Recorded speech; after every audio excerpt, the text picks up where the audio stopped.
I would like to start this episode with a tweet from the great Sir Michael Caine. Why do we fall? So we can learn to pick ourselves up. Batman Begin. Hello and welcome to Bomb Squad Matinee. I am your host for this evening, Tim M. Sullivan, and with me I have... Hi, I'm Christian Bale's dietitian. I've been locked in this room since 2004. Many such cases. Hi, I'm Maggie Gyllenhaal's agent. I've got some news about the next movie.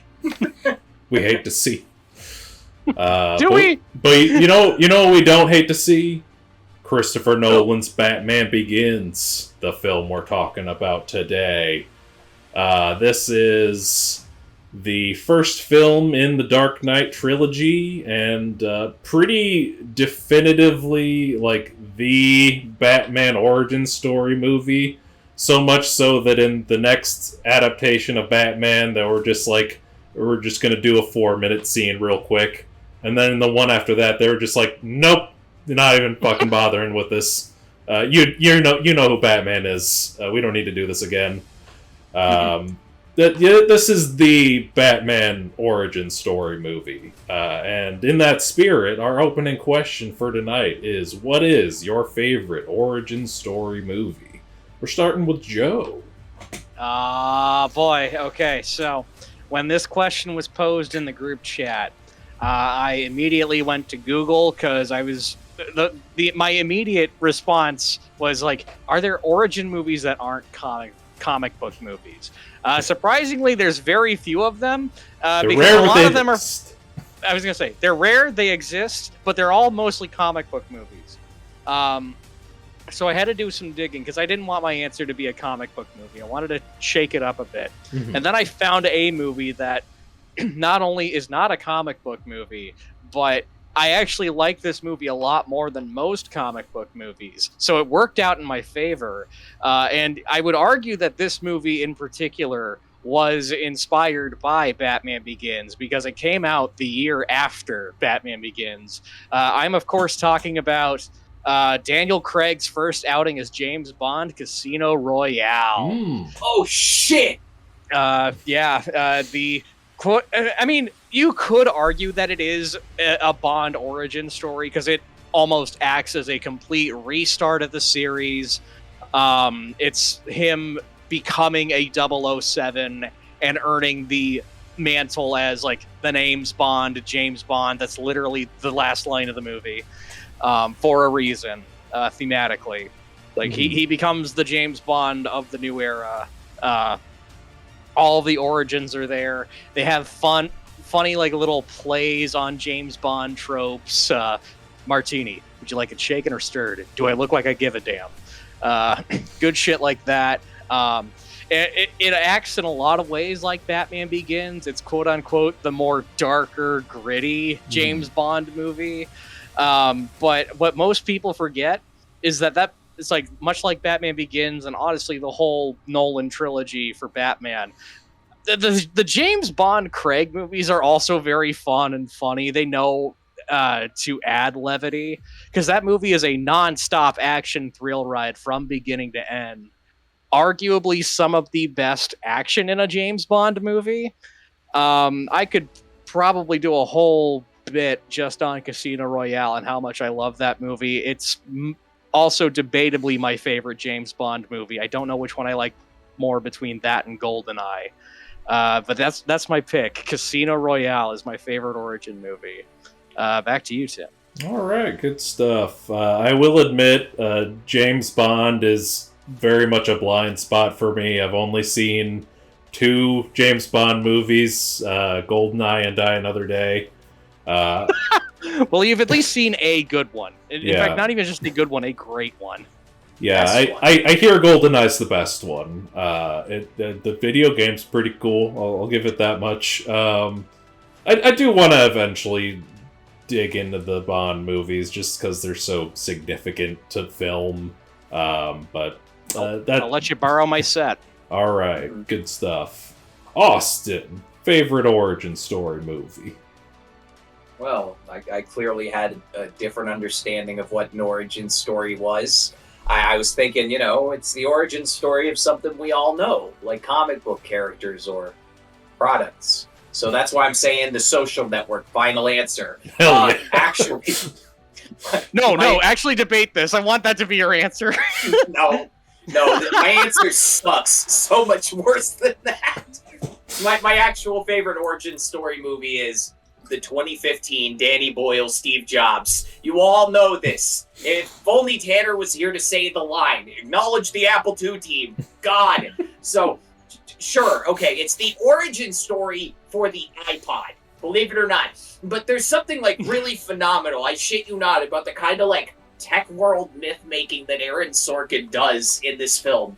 So, like, I don't read comic books, Like in the 2015 Doctor Strange movie, when Mordo hands him a slip of paper with the word Shambhala on it, I don't freak out about Brother Voodoo or his dead brother Daniel Drum, because I don't know what the fuck any of those words mean.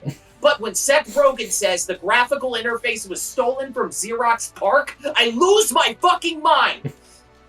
The Steve Jobs movie, it makes me weep like a little baby, because it creates this, like, fictional version of Steve, whose only way of, like, overcoming this next level shitty behavior was dropping a series of, like, increasingly more memorable and successful products. Get this, at the end of the movie, they have this moment. It's like when Florian is, like, taking aim at baby Hitler at the end of Come and See. You see, was everything worth it? Was everything this asshole did worth it because he made the iPod? Get this, Lisa Brennan Jobs is like that one cosmically fucked over child from The Ones Who Walk Away from Homeless. It's so funny that after trying to reinvent the bicycle for the mind 3 times, his final fucking Hail Mary to earn back his daughter's love is making a less shitty version of the Walkman. That says something about society. What it says, I don't fucking know, but it's deep. Maybe one day, though, we'll get the real Steve Jobs origin story that shows how he put a bomb under his teacher's desk and went around dealing illegal phone freaking tools with Woz until one day somebody held a gun to them. Either way, though, Danny Boyle made the best origin story of a product movie ever, with that one Nike movie about Air Jordans being a really close second. Anyway, yeah, my answer is there will be blood for capitalism for 500 points. Back to you, Tim. Hell yeah. I'm sorry. You said this answer would suck. That was fucking great. That was a good answer. 10-4. But I'm excited to hear fucking Tim's answer. Oh yeah, my answer is the ultimate origin story of film. Round Hay Garden Scene. No, I'm kidding. Yes!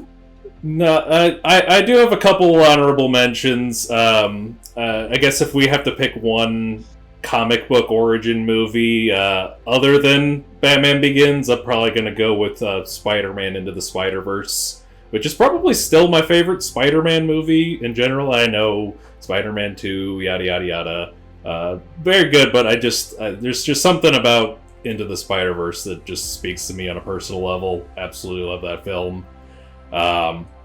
Another honorable mention that I kind of expected Joe to pick is last year's Furiosa, a Mad Max saga. Oh my god, I could have picked Furiosa! You could have picked Furiosa! I could have fucking picked Furiosa! Yeah. Stop the clock!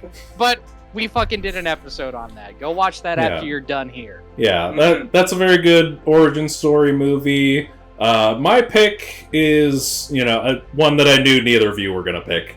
It is, so last year, after Akira Toriyama passed away, I decided to do a marathon of all 24 animated Dragon Ball movies, and my favorite of the bunch, by a country mile, is Dragon Ball The Path to Power. It's basically an adaptation of the first couple arcs of the original Dragon Ball. It's got a lot of fun stuff going on with little kid Goku going on adventures. I will say, it does contain some of the less savory elements of early Dragon Ball.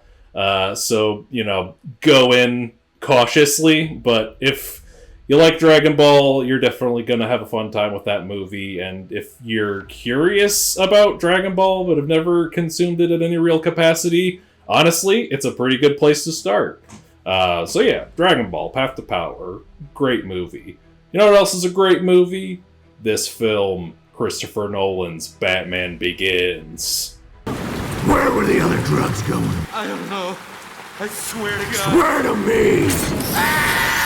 Let's get right into it. Our thoughts on the first of Chris Nolan's Dark Knight trilogy. We'll start with Austin.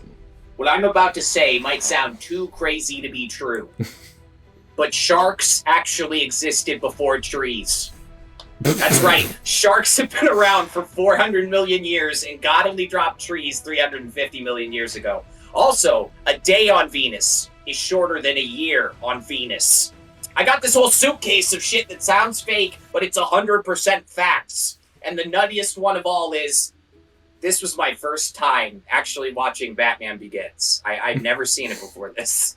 God damn, really? I think you had mentioned that to me before, so I was definitely curious how you were gonna like this one. So I've seen The Dark Knight and The Dark Knight Rises dozens of times, easy. In my head, the Nolan trilogy was always like, oh, there's this 10 out of 10 movie in the middle, and on both sides of it, there's like this ocean of mid. I told Tanner about this after the Mission Impossible recording, and he cues me in that some people actually think Batman Begins is like the best one.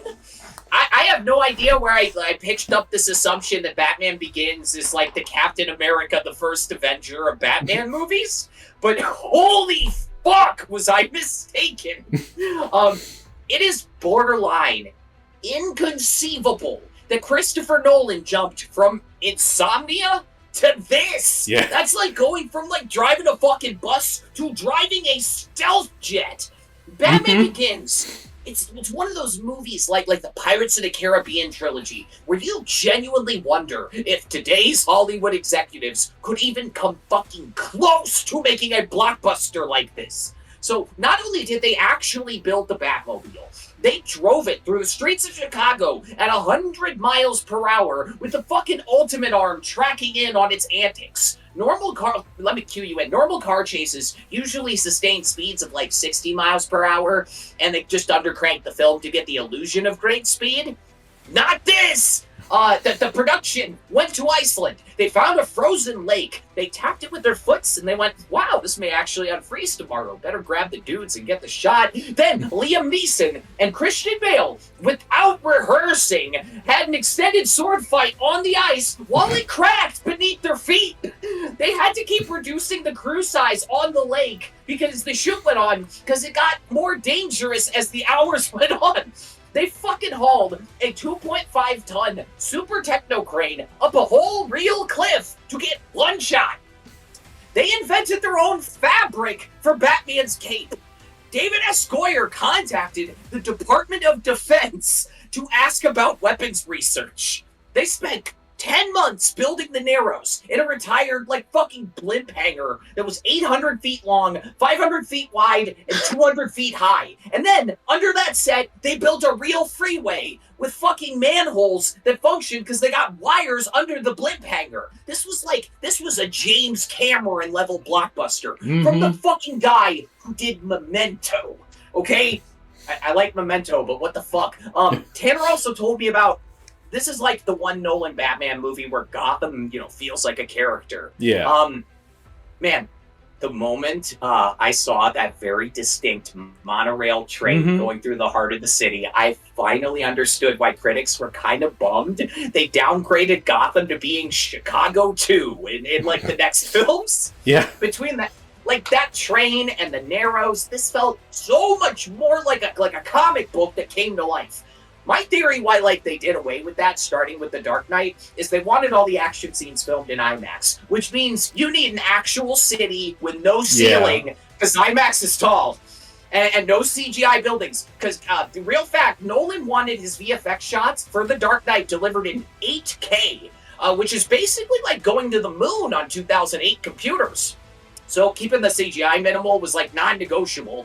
And Batman Returns actually also uses a really solid number of miniatures. Pretty big miniatures, but miniatures nonetheless. I'm guessing that those had to go too, because 1570 IMAX film looks best when you're not doing an optical composite.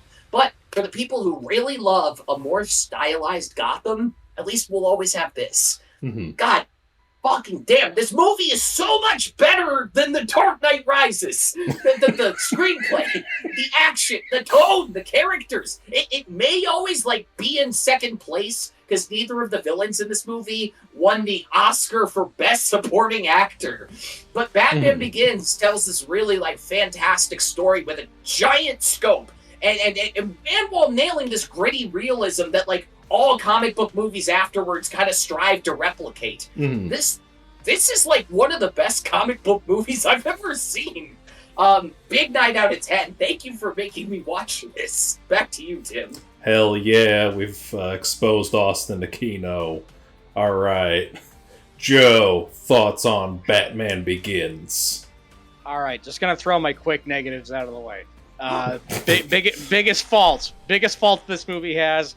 The action fucking sucks in this. And I don't mean that... Hold on. And I don't mean that, like, it's bad action. I mean it is shot and edited like shit. That is the biggest problem that this movie has. The action is not shot well, and it looks like shit. It probably looked fine if they knew how to shoot it, but Nolan would learn later. I'll give him leeway on that. I'll say this too. It's also a negative for me, and I'm lighter on this one because I think she does fine in the movie, but I think Katie Holmes is miscast in this movie. She looks a little too young around everyone in this movie. That's and also she just smirks at weird times in like specific line deliveries in this. It doesn't really help. But I don't want to be too harsh to her because she does fine for the role that she's given. It's honestly kind of a thankless role for the most part. A thankless role that they thankfully beef up a bit more in the next movie. And they cast someone who is probably better for the role, admittedly. That's why I made the joke at the very beginning. With that said, though, man, oh man, this is hands down one of the best, not only like comic book movies ever made, it's one of the best origin movies ever made. I could debate as to which one's better, but this is like up at the top. It's got to be up there with like that and maybe Superman the movie for best origin story movie. Fucking maybe Iron Man even. Iron Man fucking rules. But then again, I'll say this.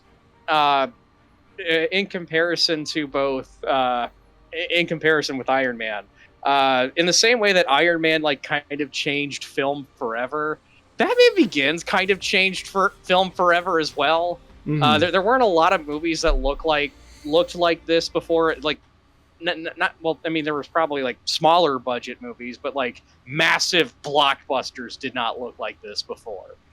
It changed that forever. I mean, like I mentioned with my answer to the first question of this, like it changed how movies looked forever because James Bond looked like this literally the next year. Like other movies wanted to be this movie. Zack Snyder wanted his Batman movie to be this movie, even if he fundamentally misunderstands the movie. I could go on and on about Zack Snyder misunderstanding why Chris Nolan's Batman works. Yeah, look, I love Zack Snyder as a person. He seems like a really nice guy, but man, oh man, listening to him speak about this movie, like you can tell that he loves it, but he doesn't get it. Oh man, Yeah. I love the guy, but come on, man, you can just enjoy the movie. Just say you enjoy the movie. As Austin mentioned, it's fucking awesome to see Gotham City be a character. You can 100% tell that Blade Runner was an influence on Christopher Nolan with this. There's a lot of Blade Runner homages to it, in particular in The Narrows. And he's been on record of saying that Blade Runner was an influence on this. I actually read a trivia thing. He got his cast and crew together and showed them Blade Runner. It was just like, okay, so we're gonna make Batman look like that.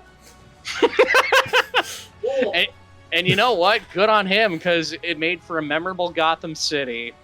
A memorable Gotham City that we would not get for like another like decade and a half until Matt Reeves stepped in. It's cast very well for the most part, minus what I mentioned. Michael Caine is fucking wonderful as Alfred.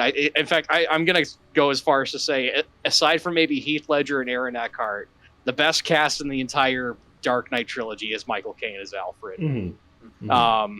The heart of the movie, the levity of the movie. I'll probably get more into it in general discussion, but something I also mentioned in the Dark Knight cast. Man, oh man, you guys overhyped the dark aspects of these movies. Yeah. This one in particular has a lot more funny moments than I remember. Yeah. In particular from Alfred as well. And we'll probably discuss more about that later. Mm-hmm. I love this movie. It's never a slog to watch. It's a long movie, but you don't really feel it. I think it's the shortest of the trilogy. Like, it's 2 hours, 20 minutes, but then... It is. The next two are both a little bit longer. Yeah, it's still, like, a decently lengthy movie, but it is the shortest. But you don't really feel the length of this movie. Yeah. And when you don't feel the length of a movie, especially one this well made, you know you've made a hit. So that's my thoughts. Great movie. Back to you, Tim. I'll let you talk for a bit. Hell yeah, good stuff all around. So I guess to start my thoughts, I'll just talk about my first time watching this movie. So I did see this when it came out in the theater. I was 12 years old. The day that we saw this happened to be the day that we brought my dog home, and he was just like a little teeny tiny black lab puppy. And let me fucking tell you, having a little teeny tiny black lab puppy waiting for you at home is exactly what you need when you just had the ever-living shit scared out of you by Scarecrow. Like, yeah, no, that was... there's this meme of... there's this meme of Alfred in The Dark Knight Rises crying that says, "Bane's the scariest guy I've ever seen in my life." And me in that moment was going, "Scarecrow's the scariest guy I've ever seen in my life." And like, this is something that me and Austin have talked about before. I don't know if you want this on record, but like we've talked about drugs before, and how like in particular LSD makes you feel like a kid again. And, like, this was me as a kid seeing a depiction of, like, a bad LSD trip, which, that's horrifying when you're that age. And, like, I could watch it now and just be like, yeah, that's pretty scary, but I've seen worse. But, as a kid, like, that's just a horrifying movie. You look like a man who takes himself too seriously. Do you want my opinion? You need to lighten up.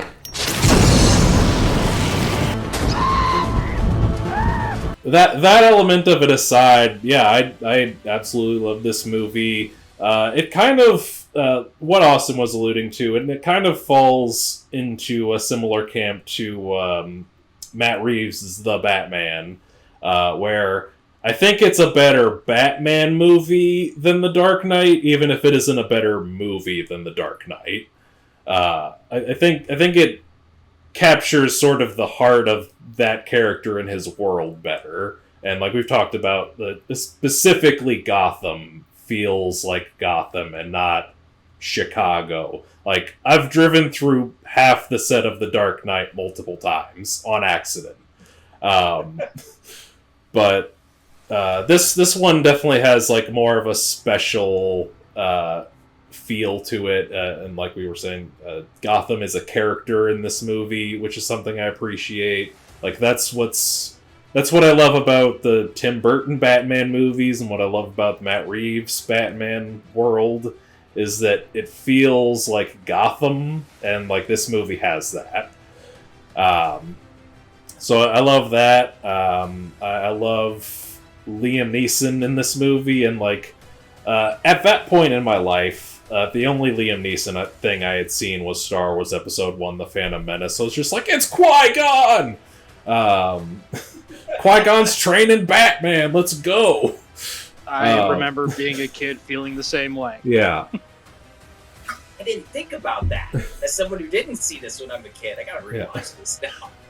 Yeah, and Liam's great in the movie, and, like, I was thinking about this on this viewing, like, the Chris Nolan Batman movies have this reputation of being, like, the dark, grounded, more realistic Batman adaptation, which is why I think it's kind of funny that they picked one of the more, like, mystical Batman villains for this movie. Like, Ra's al Ghul is one of the most mystical Batman villains. Fucking over 600 years old dude who just keeps going in his Lazarus pit to regenerate himself.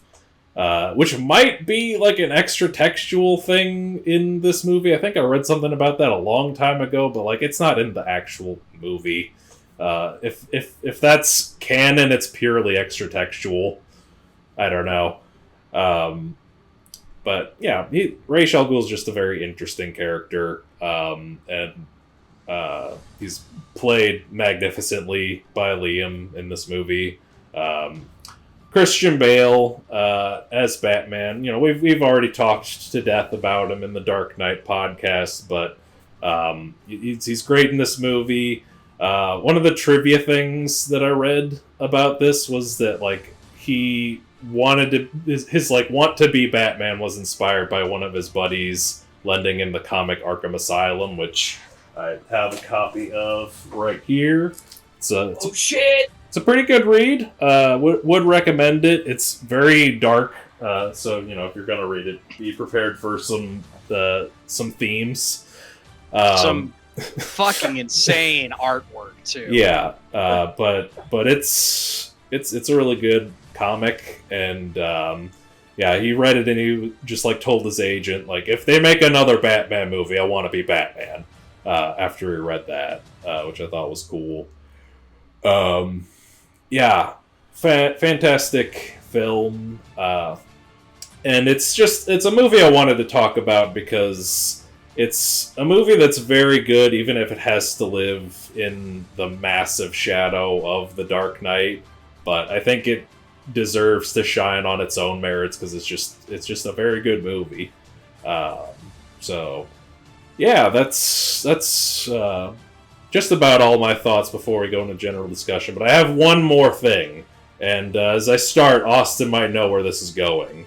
So Thomas Wayne is played by Linus Roach, and Joe Chill is played by Richard Brake. I know exactly where this is going. Both actors who appeared in the hit film Mandy. That's right, I got a fucking Mandy connection in the Batman Begins podcast. Holy shit! Before we go to commercial break, I do want to bring up something I said in the group chat. I saw Richard Brake appear in this movie. It was so strange hearing him just in the movie because he's just like, "Hey Bruce, is Kingsman worth dying for?" Yeah. and he just looks at him so confused. Yeah, I did want to bring that up because, like, when I found out that Thomas Wayne was played by Linus Roach in this movie, and I told it to Cody, she was just like, "Oh my god, I've seen Thomas Wayne's penis." Which I just think is very funny. We got a Bada Wang reference in here. So now we're going to cut to commercial. See you in a bit. Hello, and welcome back from that ad break. Time for another ad. MoviePalette.com. It's a website with these little art pieces containing thin lines of color representing the dominant color of each frame of a movie. Got one up there for the film Mandy. You could get one of your own for Batman Begins, The Dark Knight Rises, any other Batman movie you may want. Even if they don't have the movie you want on there, you can pay a little extra to get one custom made. So go ahead and custom order The People's Joker movie palette and put it in your cart. But before you hit checkout, enter the code SQUAD15 to save 15% on your order. Thanks so much. Back to the show. All right. General discussion time. Let's get into it, boys. Joe mentioned earlier, you might have wanted to go back to this for general discussion. This movie has more levity than you would expect, considering the kind of legacy that these left and how much Snyder kind of tried to the process and made these miserable things. The moment that brought me the most levity was, I think it's Alfred and Batman on a plane. And Alfred is like, oh, so you're going to wear a mask to protect those you love from being owned. And he's like, yeah, I'm worried about Rachel. And he's like, actually, I was thinking about me. That line got me good. Did you guys have any moments where you're like, that was surprisingly funny for Batman Begins? One for me was like the first time the Tumblr comes out and the cops are just like, what the fuck is this thing? And the one cop's just like, it's a black tank. And then the other one's just like, can you at least describe it to me? And then it drives by just like, never mind. Hell, and I'll say this too, like the fucking extras in this movie at points. Speaking of that scene, it's like some of the extras are kind of funny in this. Like the dude at the fucking toll booth for the parking garage. Batmobile just crushes through the barrier. Dude looks at the car like, dude, what the fuck? And then like this whole army of cops is just like following the Batmobile. Just kind of looks down at his coffee, just like, they don't pay me enough for this shit. I'm a bit... the guy who walks up to the Batmobile after it fires at the bridge. Just nice ride. Yeah. I'm a big fan of that's a nice coat. Oh yeah. Fucking Boris the Blade from Snatch. Nice coat. Thanks. You guys remember that RoboCop video? Like an indie group made a recreation of the scene from RoboCop, but he just keeps shooting people in the ring. So I've never seen this before. So when Bruce Wayne shows up to kill Joe Chill, right? Like that's his name, Joe Chill. Yeah. He shows up, he's got a gun, and then someone fucking beats him to Jack Rubying this guy. I just thought it would be very funny if, it turned around and there's a bunch of other people who are, like, hiding guns. There's a giant line of people, each waiting to kill this guy. 20 people, and they all just have to kind of just, like, go away and act like they're not being very suspicious. I think that would be an okay use of our time if we wanted to pour a bunch of money into it. We need to get the fucking Zuckers out of retirement. We need to have them make this movie. That's going to be their comeback. Maybe instead of just, you get Carmine Falcone says hello, and then like another guy comes up and he's like, fucking supersize it, shoots him, like just a bunch of people going after this guy. That would be fine. Okay, so one thing, I brought this up to sit in the car. This is one of those movies where you could like show it to a teenager and they would actually have like a fighting chance of guessing what the theme is. And as much as like film school people pretend that can happen with any movie, this one more than others. Yeah. Like it's fear. And you know how I know the theme of this movie is fear? Because they say the word fear 21 times in this movie. I went through the screenplay with Control F. Like, this is a screenwriting 101 ass screenplay as far as how it directly communicates the central theme and how it breaks into distinct acts is also very clear. I kind of love it. On my first watch through, when they kept having monologues of like, the only thing to fear is fear itself. You know what fear does to a man? It makes him fear things he doesn't understand. I was like, they're doing something with this. They're cooking here. It was the 2000s. We did need to be spoon-fed like this. This was high fucking cinema. Yeah. I mean, they're still doing this. Like, every fucking elevated horror movie is just, the theme is trauma! Or fucking something like that. We still do this. That's fair. Yeah, you've got a point. Yeah. Well, we all grew up in this time. I also thought this would be a suitable topic. Christian Bale's weight. Mm-hmm. Yeah. Mm-hmm. Anybody else remember what he did before he was in this movie? I do. Yeah. He was in The Machinist. Mm-hmm. I haven't seen that movie, but I've seen stills from that movie. You get the point. I mean, does anybody off the top of your head remember how much he weighed for the filming of The Machinist? Take a guess. Like 140? Honestly, I'm going to say 135 based on that image. 120 pounds. Oh my god.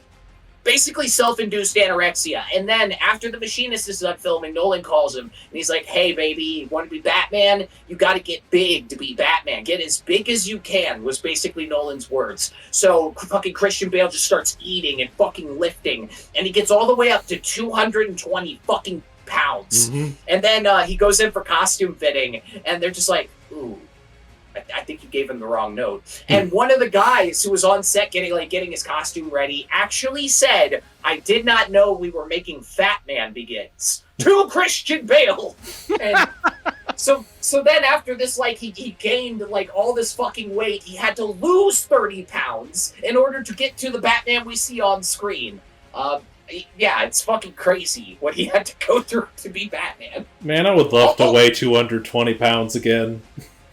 Me too! And he was 30! He was my age! I can't lose 1 pound! And I do treadmill every night! So, he's something else, man. He's fucking Gumby, okay? No. Yeah. Fucking Christian Bale. Christian Bale. Ain't nobody doing it like Christian Bale doing it.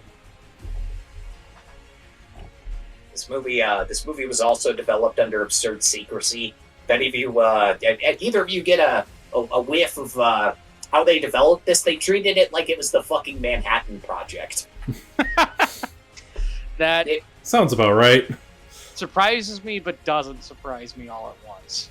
The working title for this was The Intimidation Game. One note that's kind of funny is when David S. Goyer had the script all written up, they actually refused to send photocopies to WBHQ in Burbank. They actually made the executives, the high-paid people at the company, come to Christopher Nolan's garage to read the script for the first time.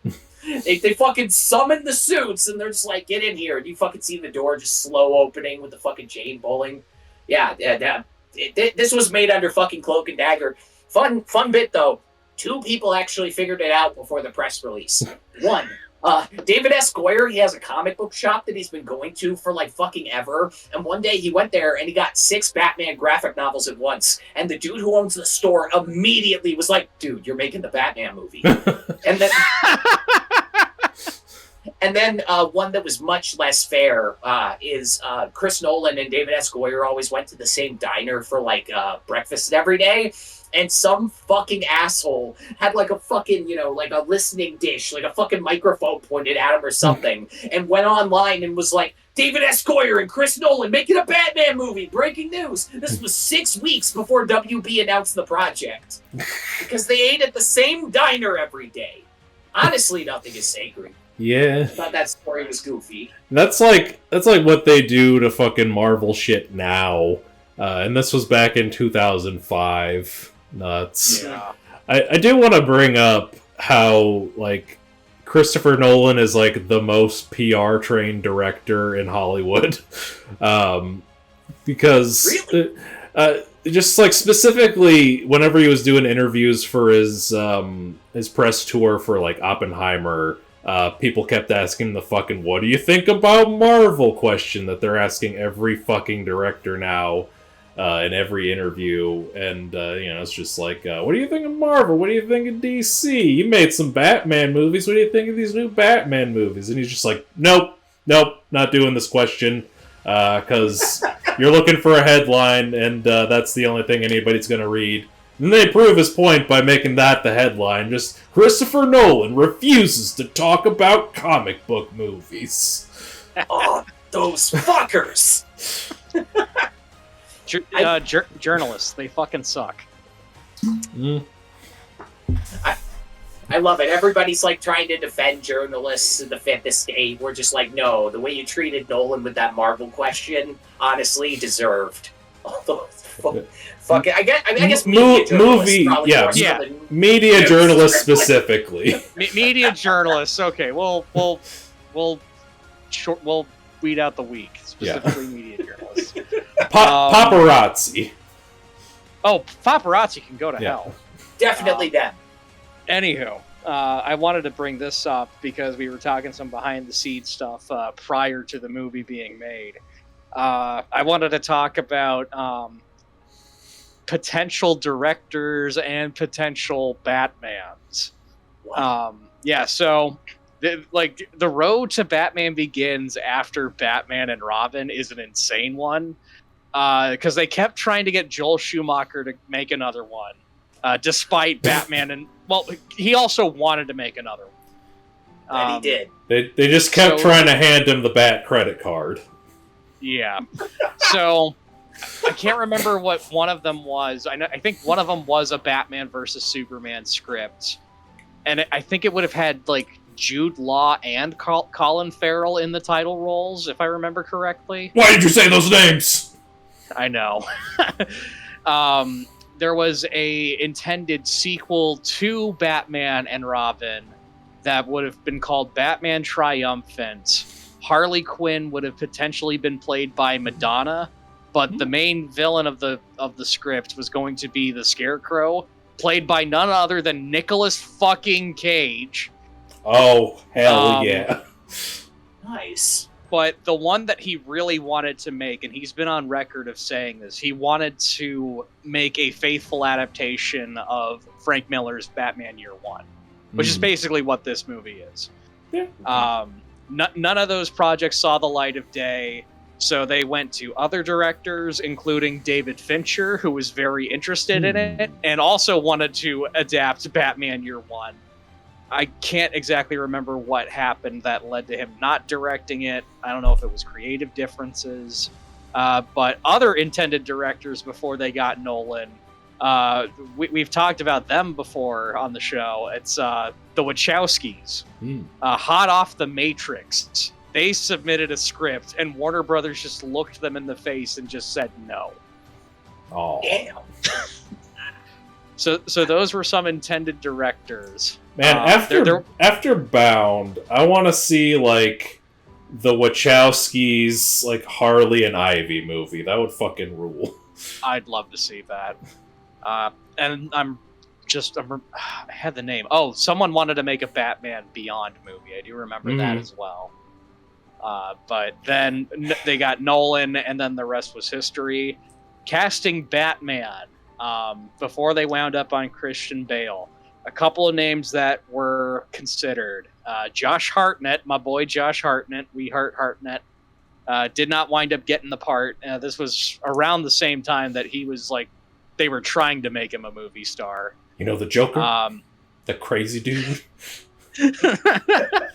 Comes in Chelsea grinning people? Good old Josh Hartnett. But he was up for it.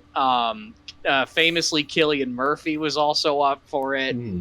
They felt he was a little off for the role, but he wound up playing the Scarecrow. I have no idea what this guy has been in, but I know a guy named Ian Bailey auditioned to play Batman. But the biggest one that I wanted to save for last, which is very interesting to me, and it makes me feel bad for this particular actor because, man, this guy just cannot fucking catch a break. Henry Cavill auditioned to play Batman back in the day. Yeah, Henry Cavill auditioned to play Batman in Christopher Nolan's Batman Begins. Damn. And I would say, oh, but that's okay. He got to play Superman in the end, but then he played Superman in the worst movies involving Superman. Yeah. And he's good in that role. He is. He is good as Superman. God, but that man cannot catch a fucking break. Yeah. Imagine being stuck between two movie studios about a mustache like that, and you have to wear it on your face at all times. Yeah. You just go home. It's like, how was your day at work, honey? And it's like, this is now a $20 million conflict. You gotta fucking show up at the IMAX screening and just stare at your own fucking lip. That poor guy. Yeah. You did bring up Cillian Murphy, which, yeah, Cillian Murphy is great as Scarecrow. I do love that he gets to be, like, the one recurring villain in this trilogy. Like, he comes back for, like, a scene in The Dark Knight. He has a small role in Rises. He's just very fun in the role of Crane and as Scarecrow. I did read a thing about how, I guess, Nolan was just so lost in how beautiful Cillian Murphy's eyes were that he just kept looking for excuses to get Cillian Murphy to take his glasses off in shots. Which is incredible. And this was also hot off of 28 Days Later, too, so he was becoming a star. Mm-hmm. I've seen the Scarecrow's dick. Yeah. Saw Thomas Wayne's dick. We've seen the Scarecrow's dick. Has Christian Bale shown anything? I'm sure he has. Yeah, that's what I was wondering. I was just like, have we seen Batawang? Ben Affleck has been nude in things, right? I'm going to Celebrity Movie Archives, Christian Bale.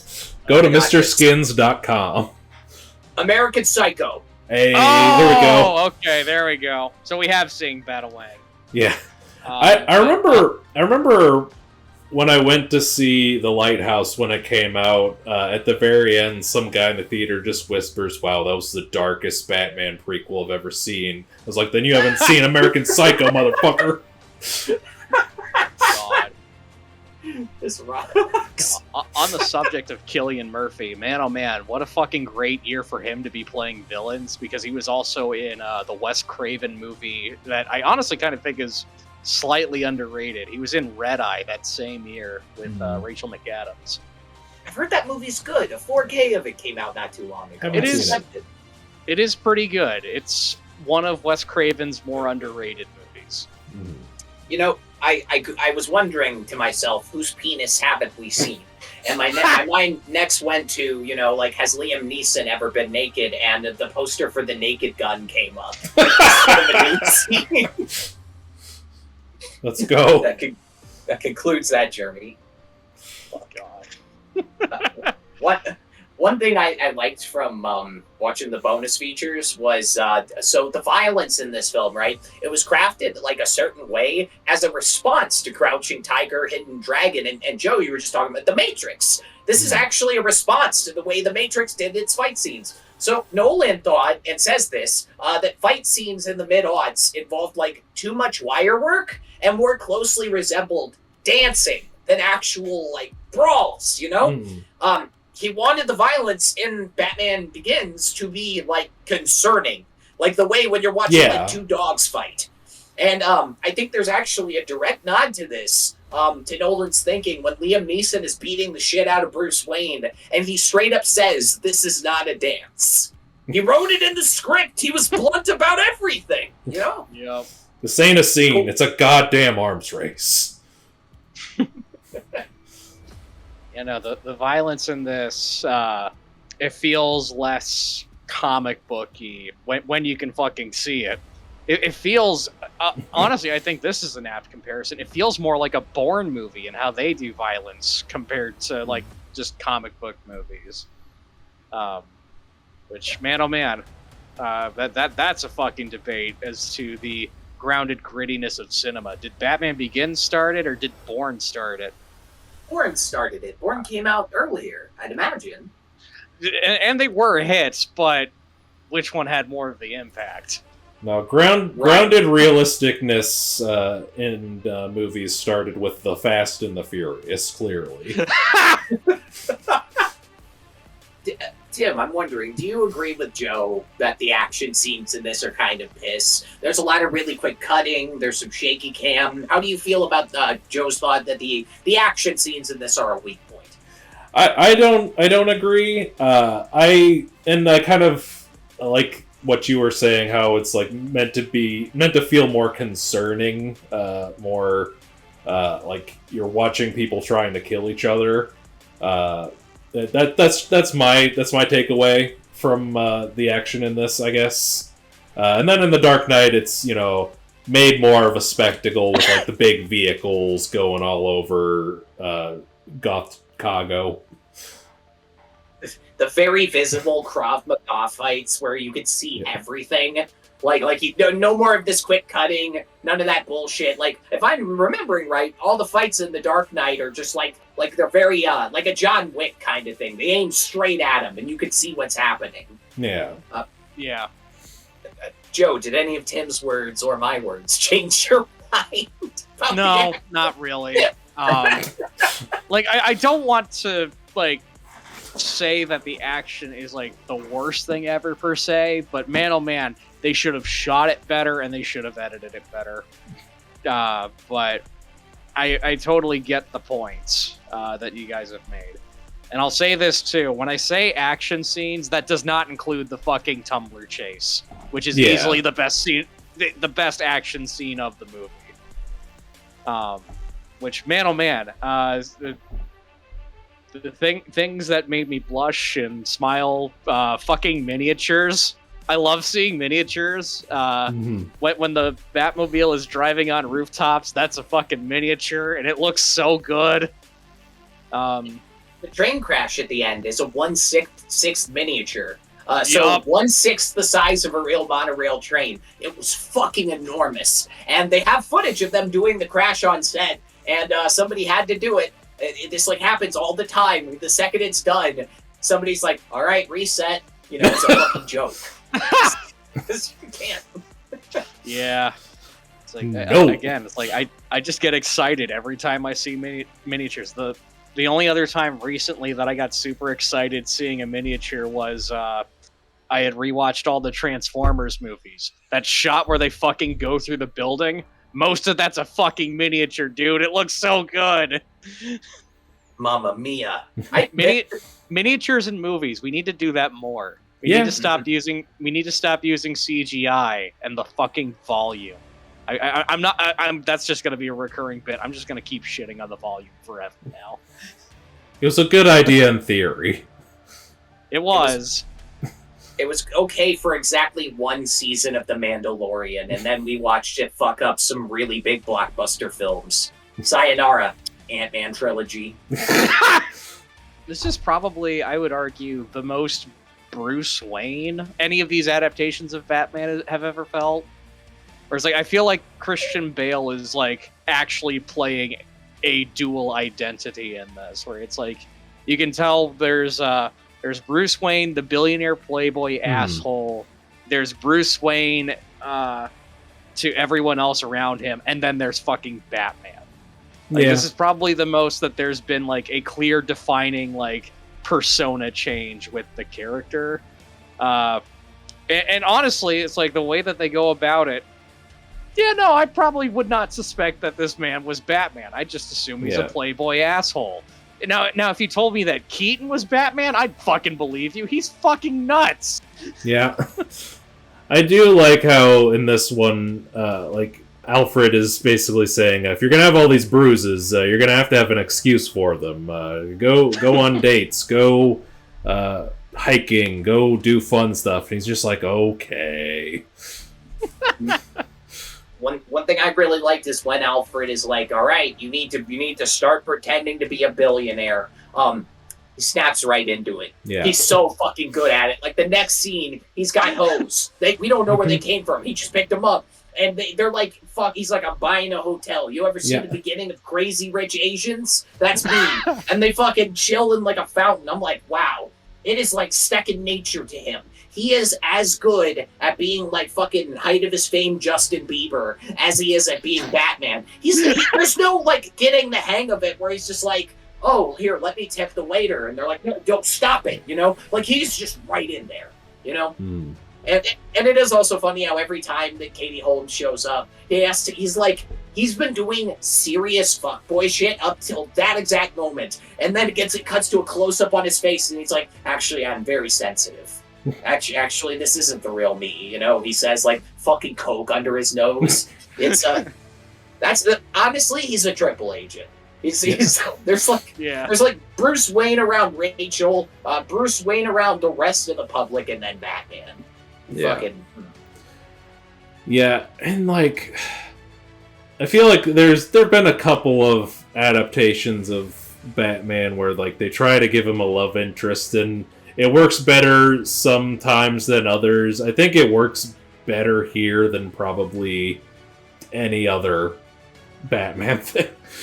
Like, I believe that there's feelings there. Well, okay, Mask of the Phantasm. Any live-action Batman thing, though?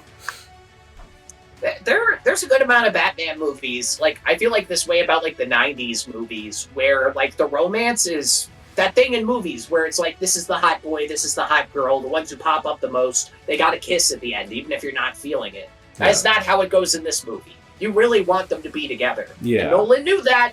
That's why the screenplay ends the way it does. It's fucking great. Who's the worst Batman romance? I'm having trouble. What's one that sticks out as being shit? I say this as someone who, man, oh man, had a crush on her growing up, but I'd probably say Nicole Kidman in Batman Forever. That woman is ungodly horny for Batman. The whole fucking movie. It's like, it's not even subtle. It's been a while since I've seen Batman Forever. That was like the first Batman movie I ever watched as a kid.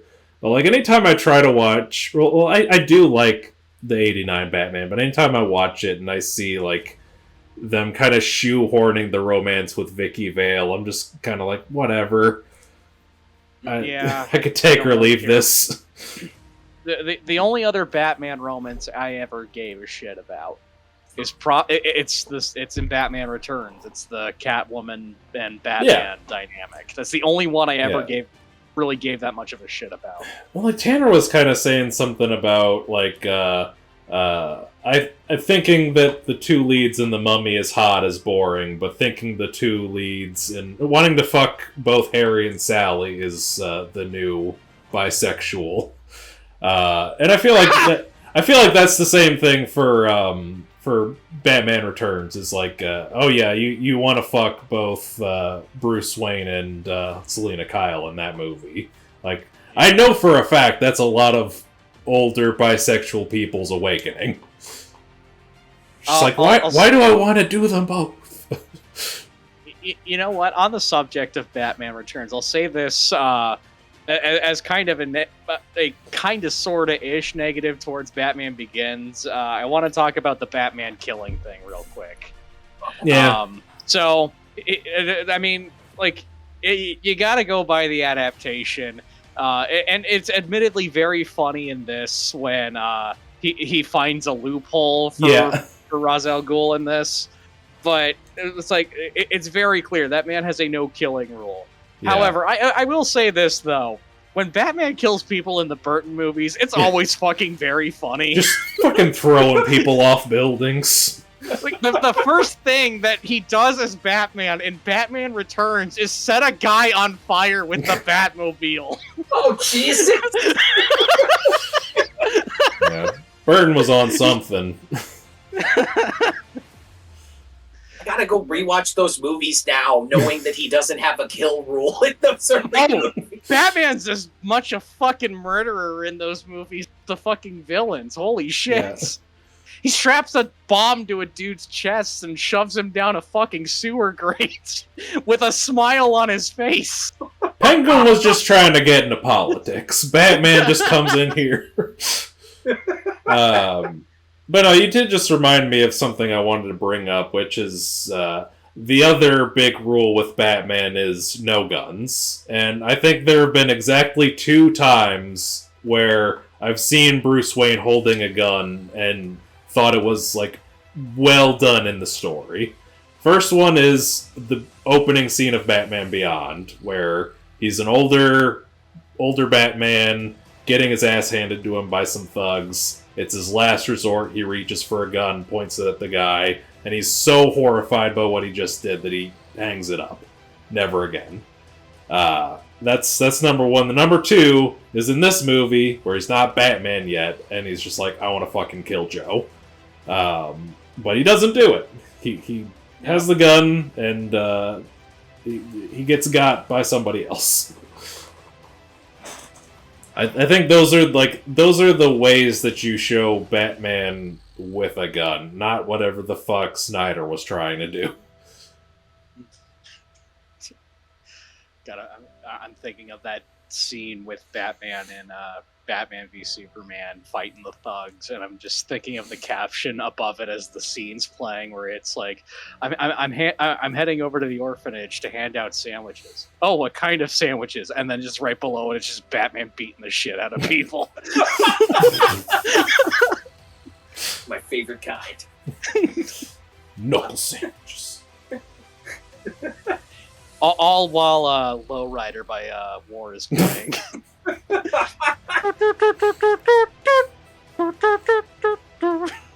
Oh, this movie did the thing. So they're down in the Batcave, and he's like, "Why do we have a Batcave, Alfred?" And Alfred's like, "Oh, well, yeah, Master Grandfather, he was part of the Underground Railroad." Like, he says that, like, fucking the Wayne family was involved in the Underground Railroad, right?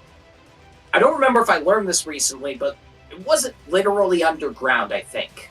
Like, I think the underground was in reference to that it was secret, but a lot of Americans are under the impression there was a railroad beneath, like, the fucking, like, down there, the long interconnected tunnels dug by people in, like, the post-Civil War era. So it was just funny. And this very smart screenplay, the literal Underground Railroad coming up, this misnomer. It's kind of goofy. Like, my school system didn't exactly teach me history super well, but I think I was aware that, like, the Underground Railroad wasn't an actual railroad that was underground. I'll give credit to my teachers. They made it very clear that it was not an actual railroad underground. Now Michael Bay, on the other hand, he probably would have actually made it an underground railroad, because remember when one of the Transformers movies, like, implies that Transformers were around with Harriet Tubman? There might have actually been an underground railroad, and they were Transformers. Jesus Christ. Oh, jeez. You brought up the Batcave, though, and one of the trivia things I saw is that this is the only Batman movie with, like, a fully practical Batcave, because, like, in the Burton movies and the Schumacher movies, it was some practical stuff with some matte paintings, and in later movies it was, like, some practical stuff, some CGI, and this movie, it was fully real, which is fucking cool. Yeah. It gives me pain watching the behind the scenes for the Batcave. It's this enormous set, and they have, like, these sheets that they lay around, like, these wire meshes to make the cave walls. I think the sheets were pressed against real rocks for texture. But, so you see this thing, and it looks like it fucking sucks to make. And then at the end of it, they flooded it. So on top of it being this giant fucking set, it's a wet set now. And I just don't know how Christopher Nolan didn't fucking go insane making this movie.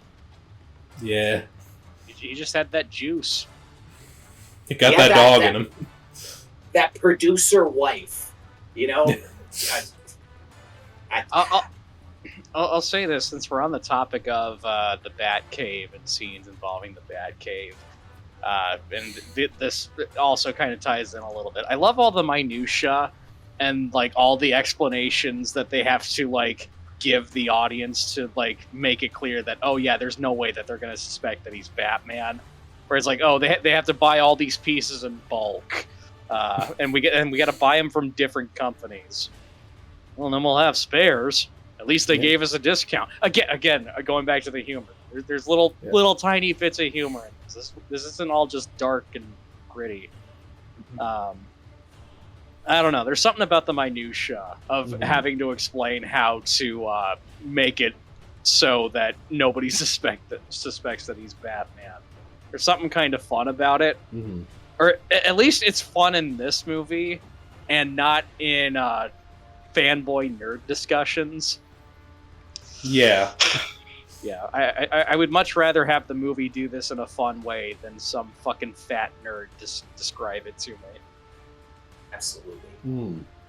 They try to tackle with the real world Batman more. Like, this movie, when I was growing up, I saw all these, like, kind of crack.com takes where it's like, Batman would benefit Gotham a lot more if he just gave them billionaire money. And it made it seem like none of the Batman movies had engaged with Bruce Wayne being a rich person in, like, a sincere, intelligent way. what the fuck? This movie does that! Yeah. This movie engages with the economic dimension of the character. It's literally how his fucking parents die. I was floored.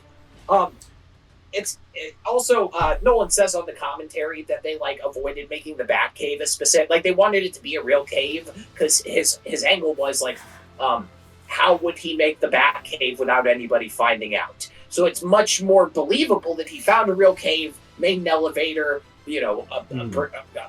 But the thing is, there's still too much shit. There's still no way him and Alfred on the fucking weekends were going to Lowe's and making this Batcave. Sorry. Yeah. No, I get you. I do appreciate though how like it kind of builds Bruce's persona because, you know, it's sort of a thing of a lot of people, you know, go the route of Batman's a fascist, and this movie doesn't quite do that. Like they show that he was a rich trust fund kid. And then he wants revenge because his parents were murdered, and then the guy who murdered his parents was murdered by a crime syndicate, and then the crime boss is just like, you couldn't go 1,000 miles without seeing somebody who knows your name, and he took that personally. So he fucking went... Put him in his place. He fucking went and trained over 1,000 miles away.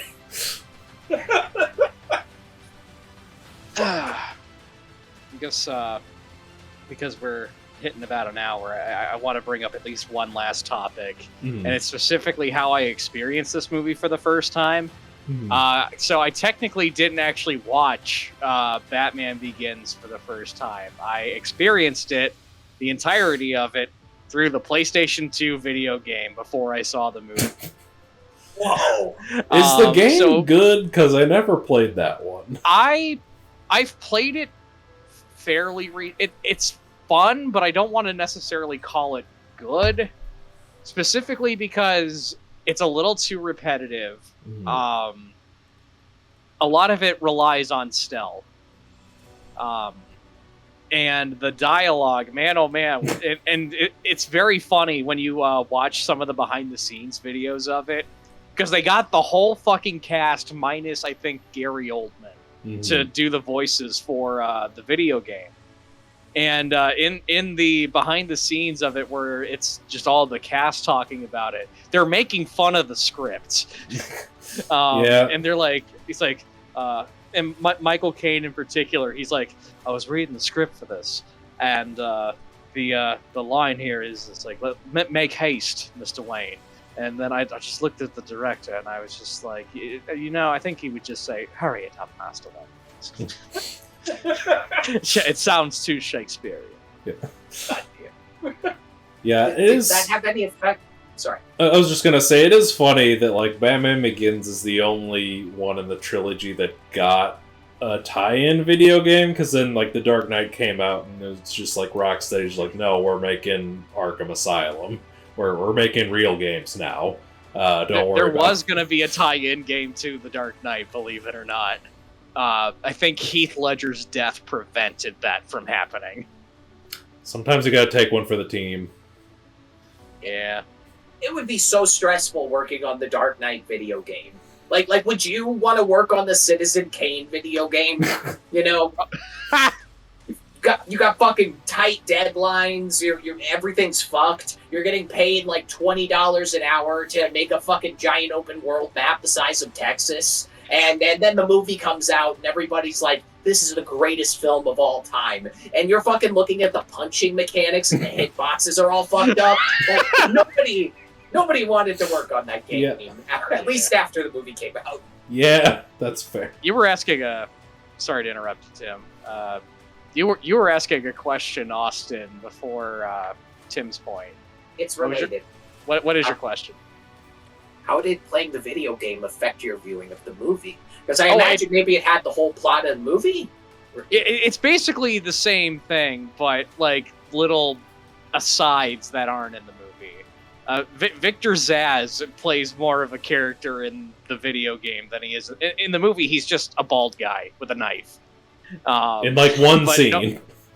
Victor Zsasz is like, they made him a character in the fucking video game. As far as if it affected the movie, no, it did not affect the movie whatsoever for me, because I saw that I played the video game when I was 9 at the time. I hadn't turned 10 yet. I saw the movie when I was 10. I saw it a little bit later. We didn't see it in the theater. I saw it later when it came out on DVD.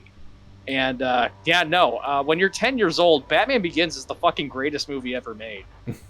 That movie fucking rules when you're 10 years old. Unless you're frightened. Unless you're frightened by it. I mean, I still thought it ruled. Fuck yeah. Was there a specific scene that stood out to you as a young Tim where you're like, fuck that? Like, was there anything that stood out? I mean, like, the first time you see the Scarecrow toxin when he's intimidating Falcone like that scared me a lot as a kid, and then watching it again later as an adult, it was like, that one's not that bad. But then, like, later on when he's using it on Batman, they show, like, worms coming out, like, that was scary. And then, like, towards the end when they're spraying it all over Gotham and, like, one guy's just biting another guy's head. Like, that was kind of nuts. I do love the shot of Scarecrow just fucking breathing fire out of the horse. Like, that shot fucking rules. Yeah. This movie has one of those really great moments where it knocks the legs out from under a villain when fucking Rachel tases Just Scarecrow. fucking tases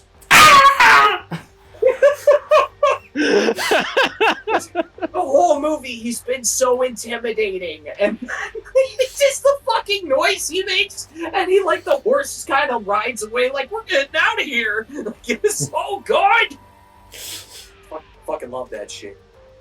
Hell yeah. Alright, we got anything else, or are we ready to wrap up?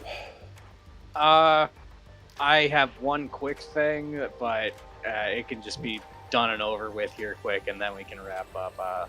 So we were talking about performances, and he's been mentioned throughout, like, a couple of these, and I don't think he gets his flowers enough. I think Tom Wilkinson's kind of underrated in this. Mm-hmm. I actually think he's pretty fucking good. Yeah. That's really all I gotta say about it. I kind of wished he was in more of the movie because of that, but yeah. Yeah, I agree. He was good. I do think I mean, I guess there wasn't much to do with him in the later movies, because they kind of had their fucking hands full with everything else happening in those movies, but yeah. I don't know. It's just always interesting seeing, like, little Falcone side plots. I do enjoy those, which is why you should watch HBO's The Penguin. Hell yeah. But with that aside, that's gonna do it for this episode, and we're gonna get into our final thoughts. Joe, go ahead. The movie good. Movie's really fucking good. It's so good that you get hyped at the very end of it, and then you're like, oh, I want to watch the next one.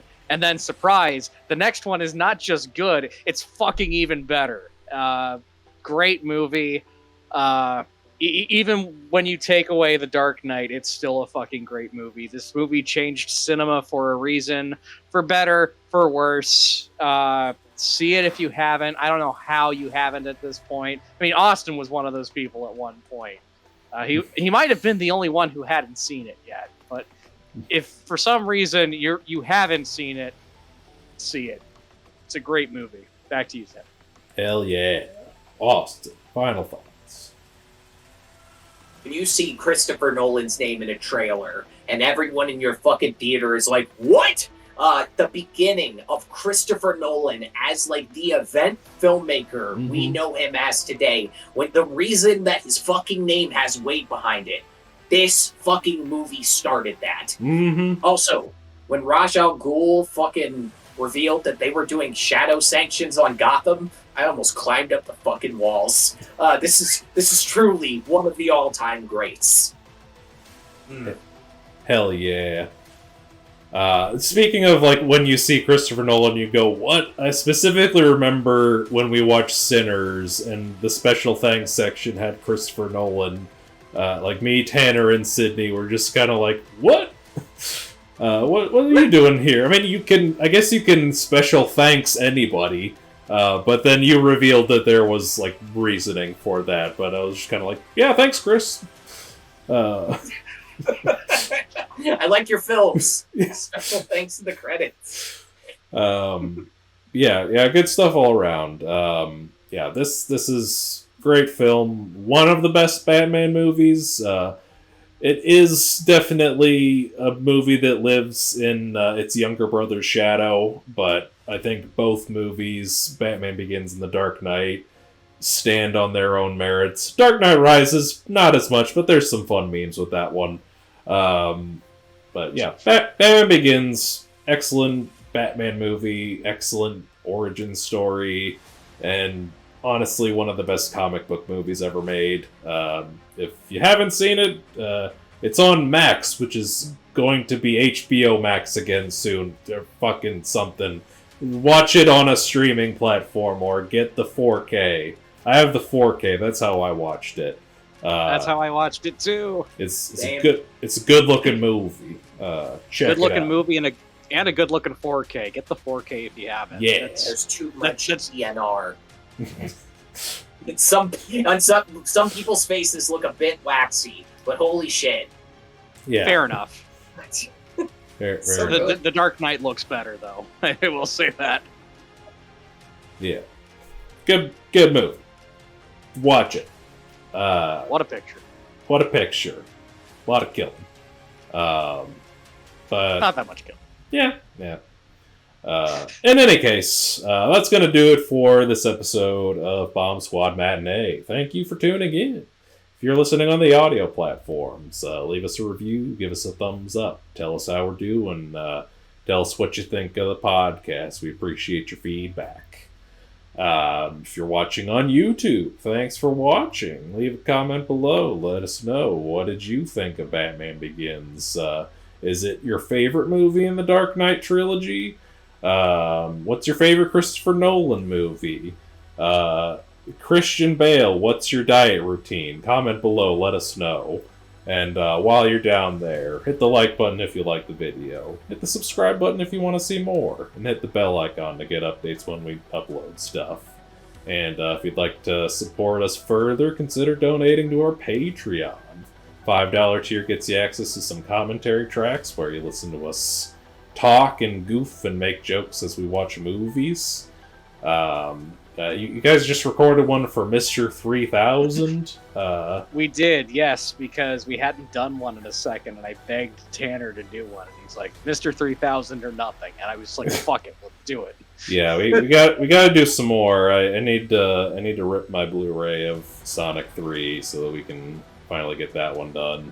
But we got a bunch of them. We got a pretty decent back catalog of those now, and you get all of them if you donate to the $5 tier, or if you donate to the $10 tier. And you know what else you get with the $10 tier? Shout out at the end of the episodes. So many thanks to Tanya Kraft. We appreciate your patronage to the channel. And if you too would like a shout out at the end of the episode, just donate to that $10 tier. And if you want to support us in a way that gets you a physical, tangible thing, we have a merch store. BombSquadProductions.shop. We got shirts, we got buttons. I think we have buttons. We got stickers. We got posters. We got things. We got things and stuff. Go buy our things and stuff, please. You won't regret it. But yeah, thank you so much for tuning into this episode where we discussed a great modern blockbuster, and we hope you'll tune in next week when we talk about the original blockbuster. That's right, we're talking Steven Spielberg's Jaws, baby. It's gonna be a good time. So be sure to tune in for that. And until then, remember, it's not who you are underneath, but what you do that defines you. Farewell.